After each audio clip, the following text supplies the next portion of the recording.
Welcome to another episode of TP Talks, PwC's global transfer pricing podcast series, where we discuss key transfer pricing developments from around the world. My name is Kristina Novak, and I'm a principal in PwC's U.S. National Tax Services transfer pricing practice. In today's episode, we will discuss the current tax and transfer pricing controversy landscape, including the current audit environment, the impact of global tax reform, the IRS's recently announced audit initiative, and much more. But before I get started, let me introduce today's guest speakers. Our first guest is David Swenson. David is the former global leader of PwC's tax controversy and dispute resolution practice, and currently is a transfer pricing and tax controversy consultant in PwC's U.S. National Tax Services transfer pricing practice. And our second guest is Mark Thomas. Mark is a principal in PwC's U.S. National Tax Services transfer pricing practice. David, Mark, thank you both for taking the time to join me today. It's great to be with you, Kristina. Thank you, Kristina. So let's get started. Dispute resolution and strategy, these things are top of mind for many multinational companies, particularly given the aggressive audits that we are seeing that are being undertaken by tax authorities. David, what are you seeing in the global environment with respect to tax audit activity? Thanks, Kristina.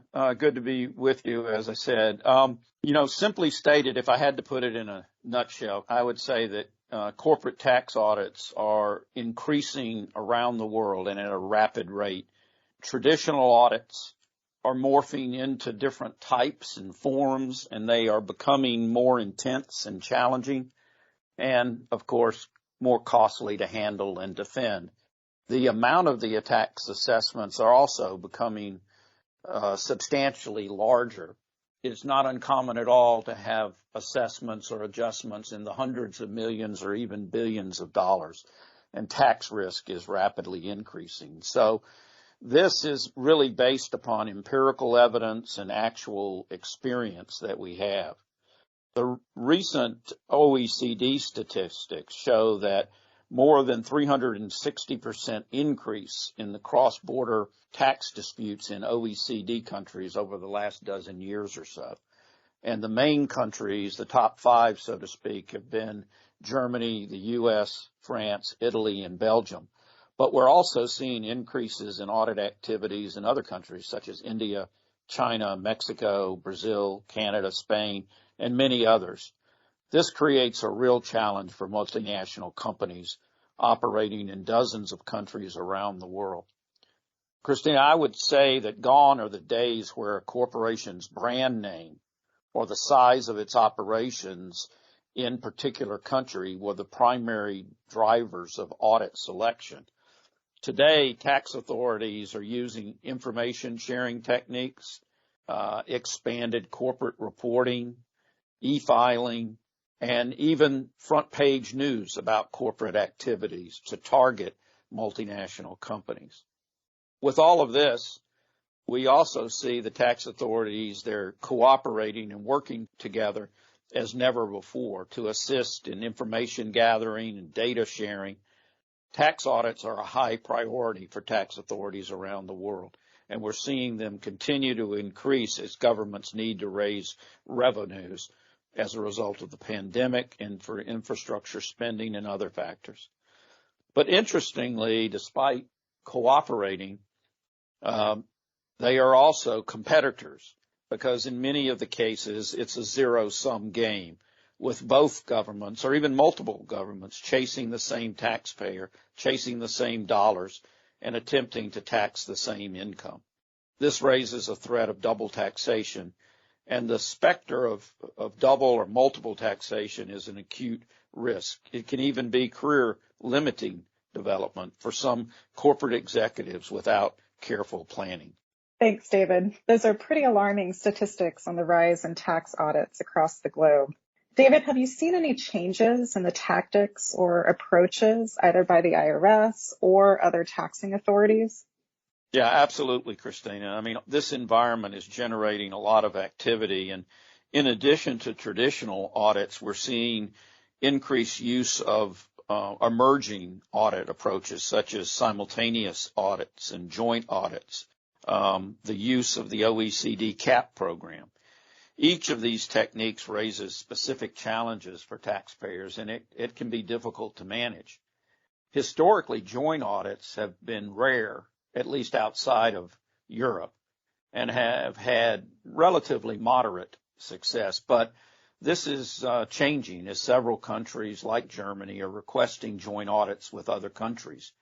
And there has been a somewhat cautious reaction by the U.S., the U.K., and Mexico and other countries to these requests for joint audits.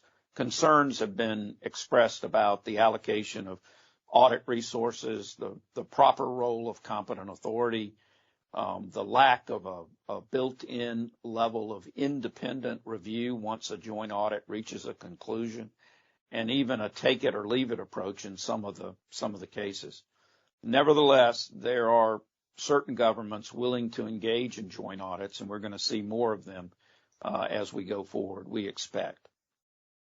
The other point I wanted to mention is that the OECD's recent initiatives on BEPS and Pillars 1 and 2, which we'll talk about a little later, have emboldened governments to use aggressive audit approaches. So we're seeing a rise in unilateral measures such as DPT and DST in certain countries around the world.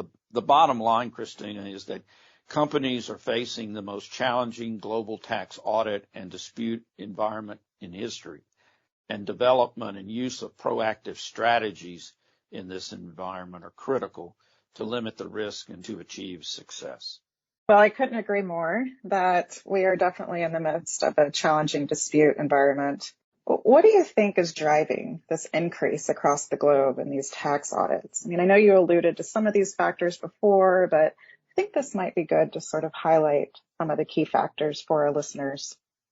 Christine, we get this question often, but if I had to look at specific factors, I would say the need to fund pre-existing infrastructure demands and entitlements and social programs is at the top of the list. Governments need revenue, but that's been the case for decades. And so what else is happening? I think this front page news point I made earlier, the perception that large corporates and other taxpayers are not paying their fair share of tax, and the perceived need to be more aggressive in the enforcement arena to close the tax gap is driving a lot of this. And as we know from the U.S. perspective, there's an increase in enforcement functions and resources being devoted to enforcement activity, and this is occurring in other countries as well. And as I mentioned earlier, joint audits, governments are inviting other countries to join them to audit specific taxpayers, and we're seeing requests for sharing of taxpayer data and information continuing to increase. Of course, country by country reporting is a factor in all of this, but many of these other factors that have emboldened governments as a result of the OECD initiatives. And frankly, there's a continued difference between developed and emerging countries over taxing rights, taxing jurisdiction, and the balance of power to tax corporate profits, Kristina. Thanks for that, David. Mark, I'm going to turn to you now. Let's shift our focus to the U.S. The IRS had received this enormous multi-billion-dollar budget increase through the Inflation Reduction Act, and they recently announced a new compliance push where they'll use part of that funding to support increased enforcement efforts on high-income taxpayers. What should U.S. companies expect as a result of this? Thanks, Kristina. That's a good question. The IRS's announced audit initiative has received a lot of fanfare. But I think for the folks listening to this podcast, like the song goes, the more things change, the more things stay the same. You know, a lot of the initiative is really focused on narrowing the tax gap and going after high net worth individuals, which has been tried before with mixed success.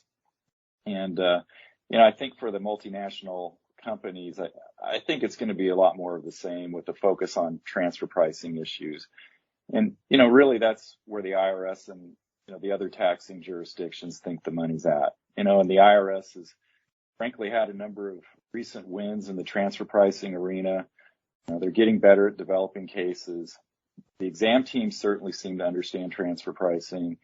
And, transfer pricing, like a lot of other valuation type disputes, offers some significant advantages, I think, to the taxing authority. Of course, the IRS has its own challenges. It's a huge organization. It's somewhat like a big ship. It can't speed up, it can't slow down, and it's not going to turn too quickly. So, getting funding, keeping the funding, which is a political question, and implementing that funding and being able to put it to work efficiently and successfully are separate processes that are, often tough to execute, and they're going to take a lot of time. The IRS also has to recruit the right people with the appropriate technical backgrounds. And I think the IRS is probably having to deal with a lot of the same tax and transfer pricing talent shortages that the private sector is having to deal with. And, I don't think that that's going to go away anytime soon. So, at some point, I think we're going to see an increase in transfer pricing audits, but it's probably not going to be an abrupt uptick, at least for a little while. And, the same companies will continue to be audited. I do also think we can say that, even prior to, the Inflation Reduction Act and this recent initiative, we had seen somewhat of an uptick, in transfer pricing audit activity. This is more of a Mark Thomas feel than, maybe something that's based on a statistically valid sample, but I think it's probably an accurate feel, if you will.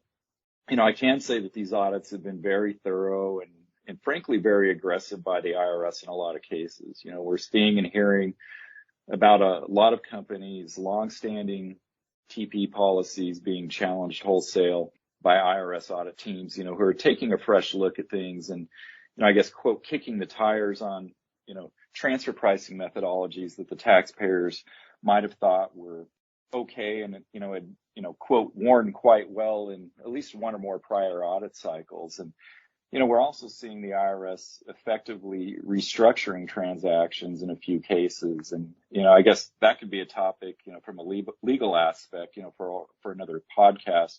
But, it's out there and taxpayers need to be aware of it. And I think finally we're seeing, and hearing about more and more penalty assertions, and this is not only in the U.S., but also, as David can attest, I'm sure it's happening, in jurisdictions around the world. And, again, these actions are putting a lot of pressure on tax departments, that are having to deal with ongoing resource constraints. And I think that that's just going to continue to be the case. And, in fact, there's more challenges on the horizon, unfortunately. Thanks, Mark.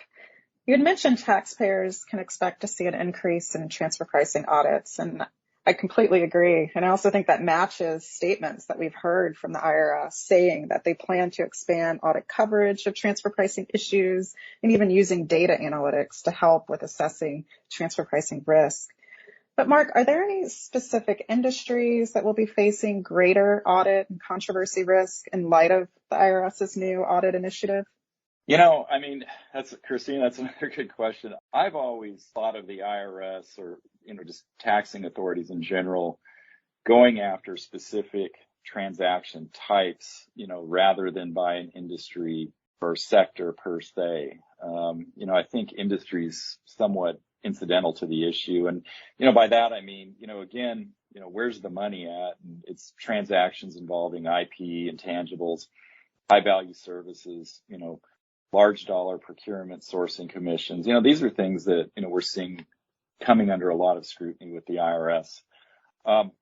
One thing that really is interesting and that we've been noting for, at least a couple of years is a number of smaller inbound and I guess you'd call under the radar multinational companies have come under audit for the first time. And, you do wonder if this is part of the IRS's, machine learning or diagnostic capabilities, that former Commissioner Reddick, had mentioned previously. But, overall, again, it's, kind of the same old story. A lot of the same large companies are being audited and, and a lot of the same theories are being offered by the IRS when they're approaching those companies on audit. Thanks, Mark. That's helpful. Let's turn now to the OECD tax initiatives. So BEPS and Pillars 1 and 2, they have, as you both have indicated, emboldened governments around the world. And we know some tax authorities are asserting divergent views on key international principles, which of course leads to positions that are frankly untethered to established principles in issuing their tax assessments. Some governments are also asserting unilateral tax measures in order to raise revenues. David, what actions are governments taking, and what are some of the key issues that taxpayers should be aware of? Yeah, thanks, Christine. This is really an important question. And I think that even without Pillars 1 and 2 being adopted and fully in effect yet, we're seeing the impact of BEPS and Pillars 1 and 2 in audits and the positions that governments take. And so, one way of looking at this whole question of OECD initiatives is what's happening now, what has been happening over the last few years that's driving audit activity and positions of governments even before Pillars 1 and 2 come into effect. And there are quite a few disturbing trends that we're seeing. Mark alluded to 2 or 3 a minute ago, and we're seeing some tax authorities challenging the characterization of entrepreneurial entities and operations, and even the allocation of value and profits to principal structures. And that's really disturbing when it's at variance with the underlying facts and economics of the particular transactions and structures that's in play. But yet we're seeing that, and we're also seeing governments adopt divergent positions on permanent establishment thresholds, creeping nexus, and income allocations to PEs. A lot of the factors that we're seeing in play that are concerning arise out of the divergence rather than the convergence of positions by revenue authorities. And I think there are a lot of reasons that are driving that, but we are in fact seeing a divergence of view on a number of issues. One of the issues we see, and it's been around a while and continues to be asserted, is the assessments related to embedded royalties, even in sort of traditional buy-sell tangible property transactions. And I think that's a disturbing trend for a number of taxpayers, along with challenges to the legal and economic ownership of intangibles and brand equity and the control and allocation of risk among related entities and returns in supply chain structures. One of the examples that we've seen is that's sort of the outer extreme is where a government will challenge the characterization of capital contributions as either being in reality reimbursement of marketing or other operating expenses or as subsidies to cost of goods sold. Basically, that position, I think, is being adopted to justify or try to warrant the imposition of a significant assessment in a case like that. We're also seeing, and Mark alluded to this earlier, is that some governments are asserting the ability to recharacterize bona fide transactions that have economic substance to conform to the government's view of how the transaction should have been structured in the first place, rather than respecting the taxpayer's business decisions. Many times this is referred to as considering realistic alternatives. But what we do see with increasing frequency is the governments taking these positions to recharacterize the transaction and impose a higher level of tax. And we're also seeing governments continue to use various tactics to block access to competent authority. The OECD has called this out over the years, and nevertheless, we are seeing difficult cases where access to MAP is being blocked for one of a number of different reasons, and this can lead to significant double taxation. We've seen some governments even hold VAT refunds hostage to allegations of PE status, even where the taxpayer has a pre-existing ruling that no PE exists in the country. And this whole area of invalidating pre-existing taxpayer rulings and agreements is a troubling trend. The divergence of treatment on the impact of pandemic-related costs and expenses on business operations also is something that we worry about. And I guess finally, something we're seeing frequently is challenges to taxpayers' financial capacity within the structure and the ability to fund risk and investments. These are some of the things we're seeing right now, even before Pillars 1 and 2 are in place, Kristina. Thanks, David, for that. Let's turn to Pillar 2 and discuss that. So just as a reminder for our listeners, Pillar 2, of course, is the proposal for the global minimum tax. That is 15% that will be applied on a jurisdictional basis. But a few questions come to mind regarding Pillar 2 and disputes in general. First is, what is the status of the Pillar 2 dispute resolution guidance?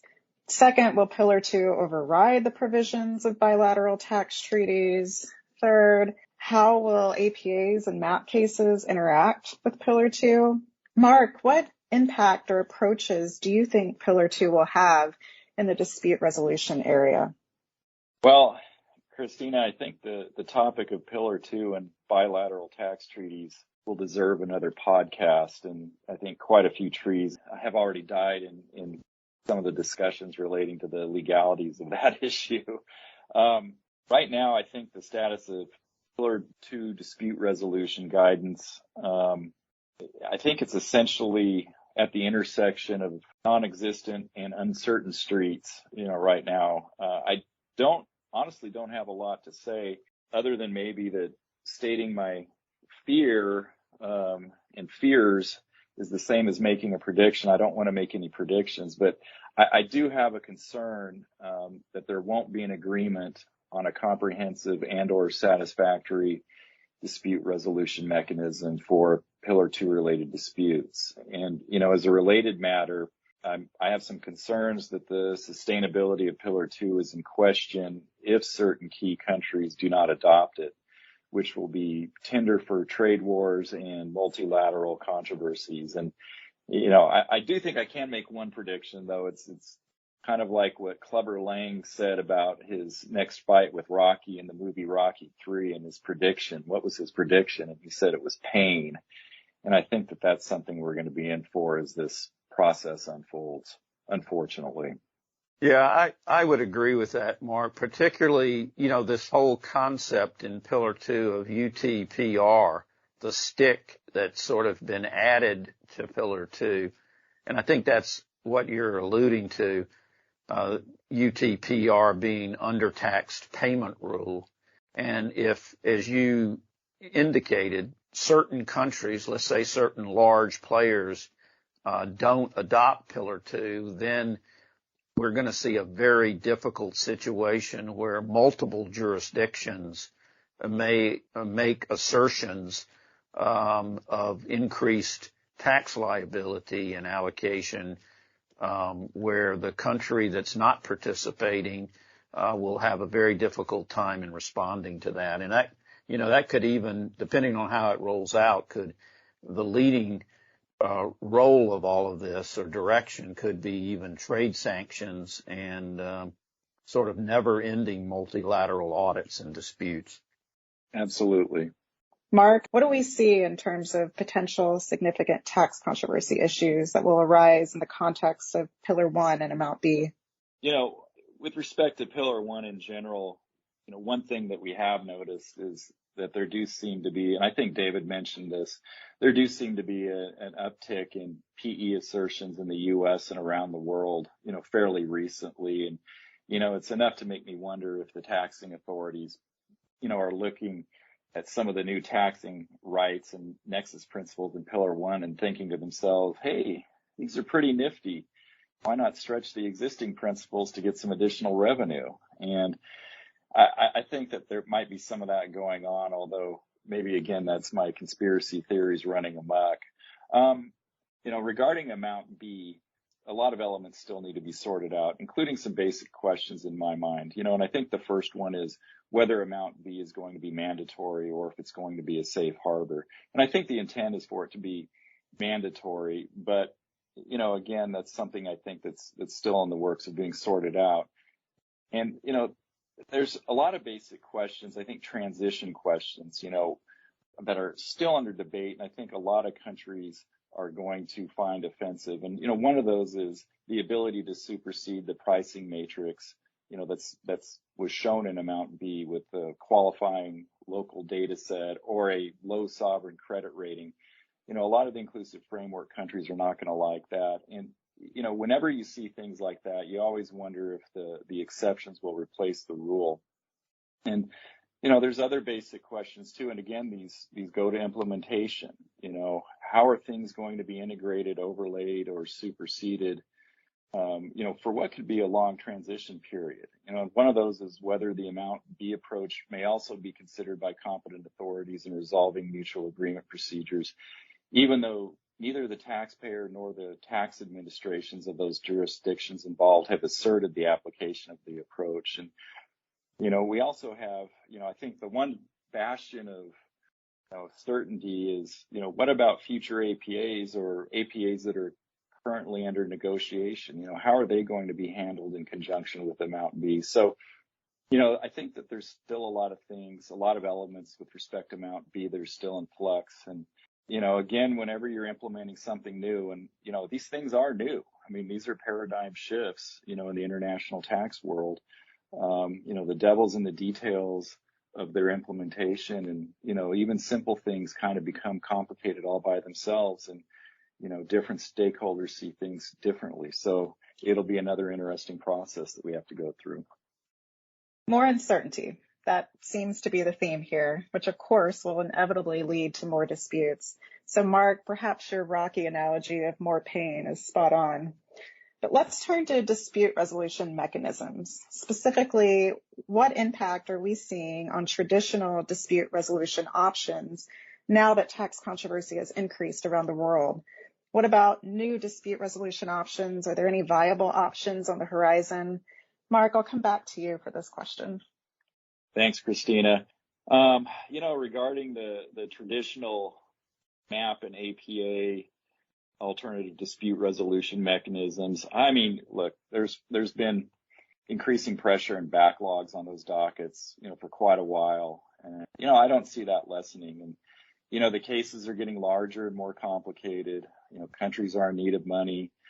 Competent authority resources are often stretched, et cetera. David mentioned the divergence, and I think that, at the core, at the base level, the competent authorities agree on the basic principles. But, when it comes down to brass tacks and resolving something, given the stakes, sometimes there is a divergence on those principles. And, we were seeing that a little bit more, prior to, Pillar 1 and Pillar 2 coming fully on the stage. But, we're still seeing good success with MAPs and APAs. And, the taxpayers who endure the process, they're usually rewarded when they go through those processes. Now, as far as like the new alternative dispute resolution tools, like maybe ICAP or joint audits, I think, and David kind of touched on this too, I think a lot of them leave something to be desired. And, candidly too, I'm having much more mixed results in recent years in IRS appeals in the past. And so I think there's just going to have to be an increased investment in bilateral and even multilateral APAs, and multinationals may even start looking more to insurance for transfer pricing issues. But again, I think, I'm always about basic principles and the basics. And I think there's a lot to be said for playing strong defense with basic blocking and tackling through sound transfer pricing policies that are consistent and well thought out with strong documentation. And I think that that's the best foot forward and the best starting action plan. The downside with those, of course, is they do take some commitment and investment.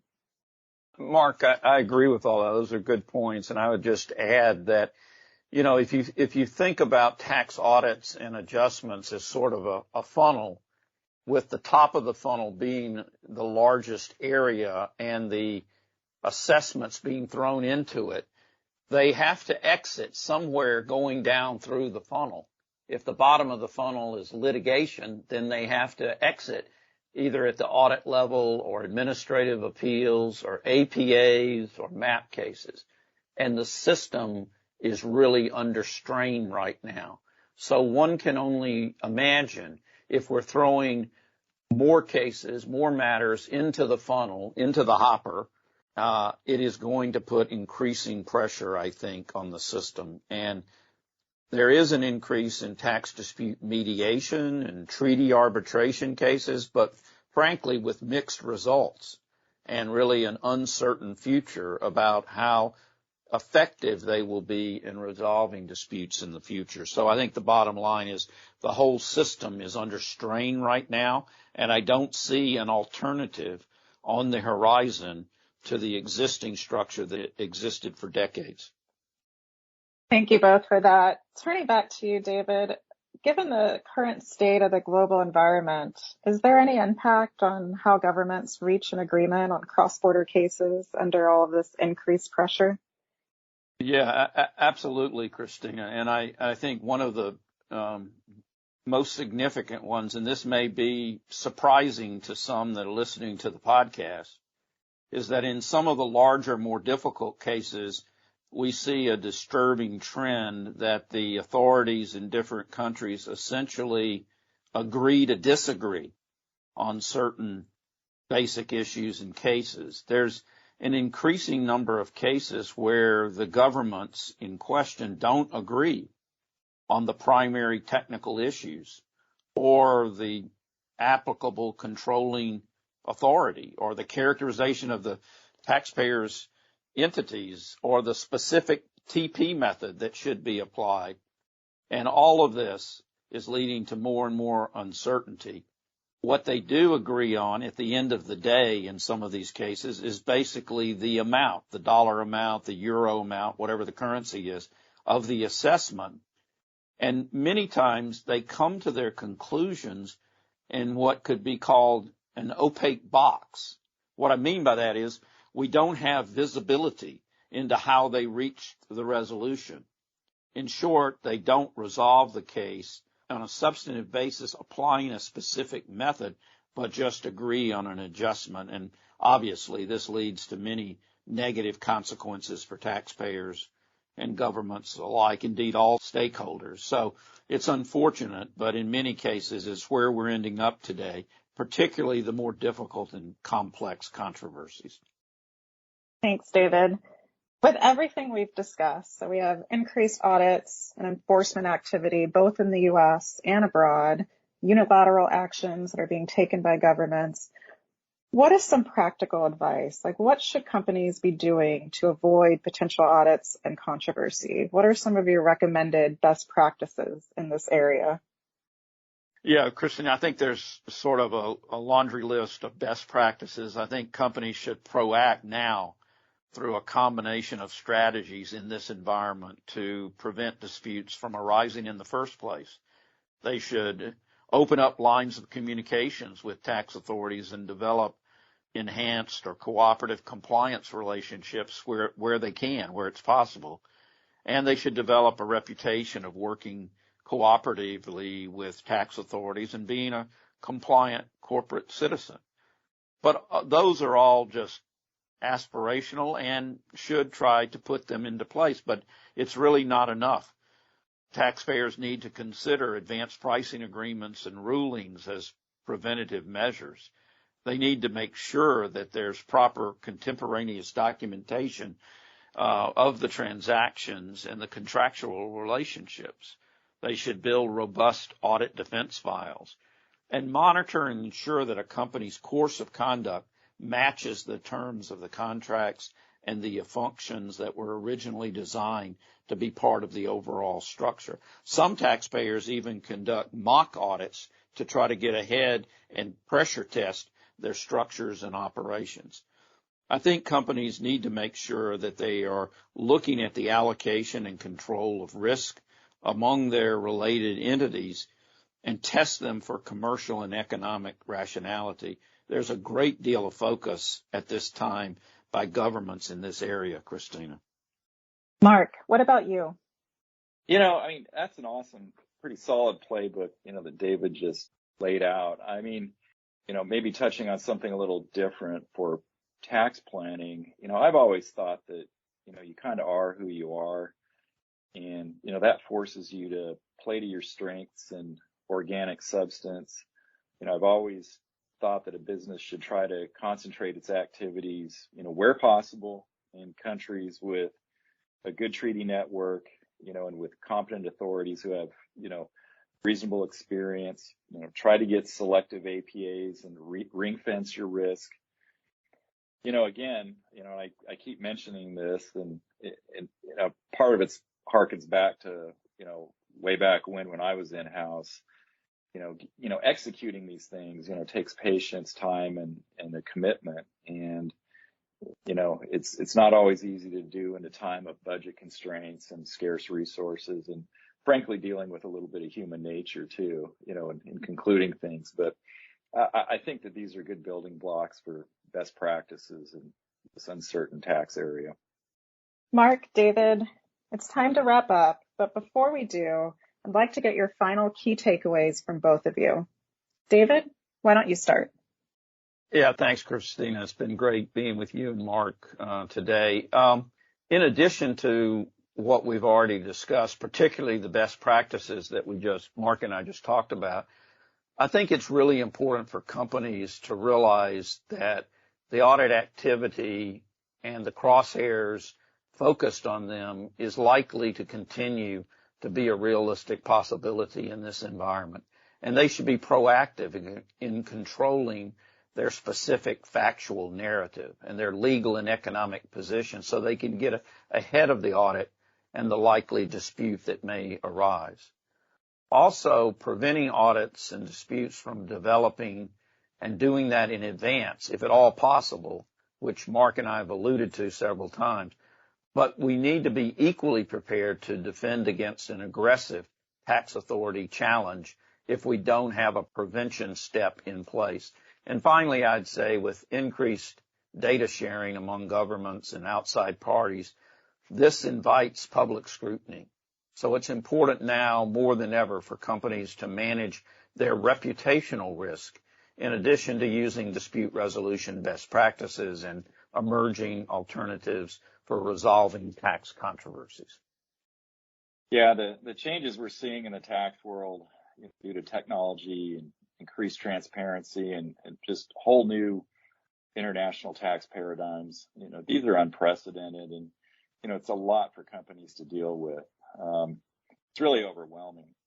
Companies are going to have to be proactive, like David said, in allocating more resources to compliance and risk management. And, frankly, a lot of things they don't want to spend money on, but the risks are just too great these days. And, it's just an unfortunate reality when you're dealing with constrained resources like most companies are. There aren't always, total solutions. There's only trade-offs. And, tax departments are just going to have to really prioritize things going forward in their tax planning and how they deal with potential controversies in the future. And there's just going to be a lot of them.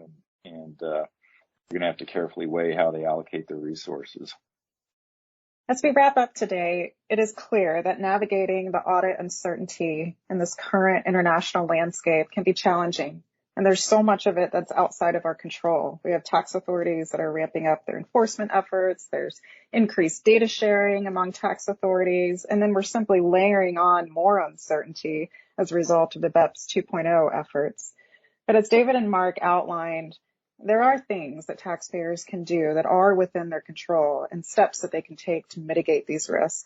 And I think as both of them mentioned, the real key to successfully navigating this challenging environment is really being proactive. Mark and David, thank you so much for joining me today and for sharing all of your insights, all of your perspectives on this very important topic. I also want to thank all of our listeners for tuning in. We'll be back next month with our next episode of TP Talks. Until then, have a great day.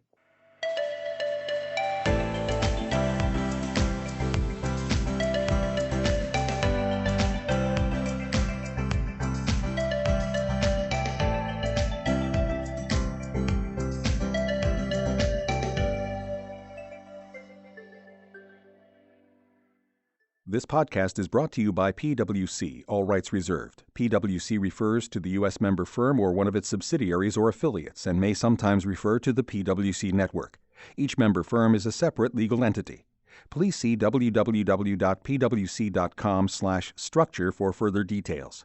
This podcast is for general information purposes only and should not be used as a substitute for consultation with professional advisors.